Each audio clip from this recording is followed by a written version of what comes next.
थोडंसं आर्थिक अडचणीला सामोरं जावं लागले असेल, बरोबर आहे, कारण की जो घरचा जो करता असतो ना त्याच्या मागे सर्व प्रॉब्लेम उभे असतात.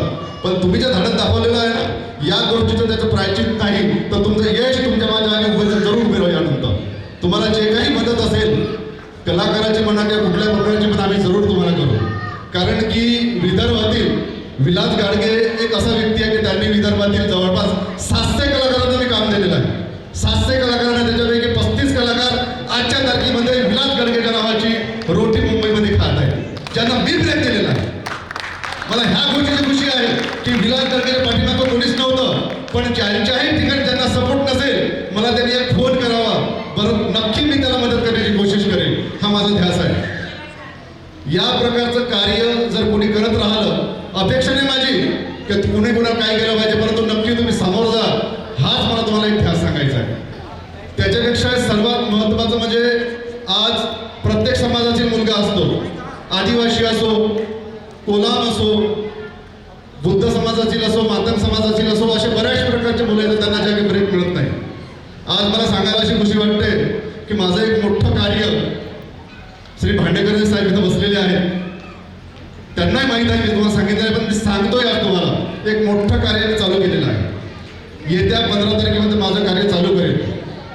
मी ज्यांची कॅपॅसिटी असेल त्यांच्याकडून मी फीस तर घेणारच आहे, परंतु ज्यांची कॅपॅसिटी नसेल त्या 2 मुलांना मी फ्री ऑफ चार्ज शिकवणार आहे आणि सर्व मुंबईचे तज्ञ लोक इथं राहणार आहे. हे तुम्हाला सांगू इच्छितो. शिल्पा मॅडमचा एवढा मोठा जो फी मला उपलब्ध करून दिला त्याच्या माध्यमातून. सर्वात महत्त्वाचं म्हणजे कलाकार हा कला दाखवण्याचा त्याला मोका मिळत नाही की कला दाखवावी कशी. कारण की आज गावामधला जर आपण प्रसार आणि प्रचार जर पाहिला तर गावामध्ये टॅलेंट खूप आहे, परंतु ते बाहेर येत नाही. तुम्हाला कदाचित कल्पना असेल पण मी आता हे सांगतो. गोलीगत ठोका एक नावा एक डायलॉग खूप मशहूर झालेला आहे, तुम्हाला सर्वांना माहीत आहे. पण त्या मुलाचा जर बॅकग्राऊंड कोणी पाहिलं तर आमच्या इथं बरेचसे मुलं असे रोडवर डान्स करतात, काय काय करतात, कशा प्रकारे करतात. त्या मुलगा जर बिग बॉसचा विनर होऊ शकते, ज्याला की समाजाला फेकून दिलं होतं, तो जर समाजामध्ये जर बिग बॉसचा विनर होऊ शकते तर तुम्ही का नाही. म्हणून प्रत्येकाने हौसला बुलंद ठेवा, कार्य करत राहा.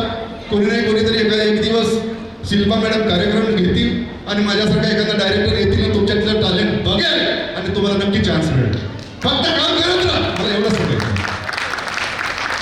नन्ही चिट्ठी जब दाना लेकर चढ़ती है, चढ़ते दीवारों पर 100 बार भी चलती है. कुछ किए बिना उसकी कभी जय जयकार नहीं होती, कोशिश करने वाली कभी हार नहीं होती, इसलिए कोशिश करते रहो. धन्यवाद.